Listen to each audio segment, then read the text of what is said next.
I started finding, these cool things that I can use. And once I wrote Baja El Sol, I was like, okay, I can do this. I can bring something different that these other guys are not doing. And I think coming from my rock background, I think my mentality was a little different. And it's funny when you talk about the jazz, because in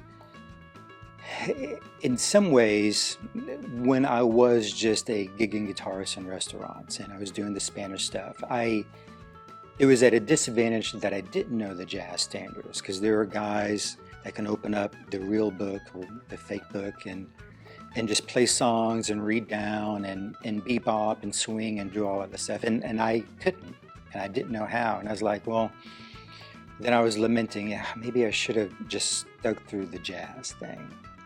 But then when I started writing my original stuff, because I didn't have that jazz background, I wasn't pulling from any of that jazz world.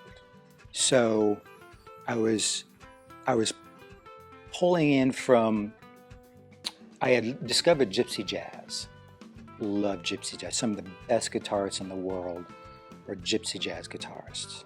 Playing wise, technique wise, cool progressions, all in score. Literally just sit around all day playing. So there's ways they played changes, and the ways they play chords were like a street level way of playing and not a educated way of playing, which I loved. I was like, oh, so I started borrowing how they approached playing the guitar. So my jazz is a watered down version of Gypsy Jazz, which is, I guess, sort of like traditional jazz, but not really.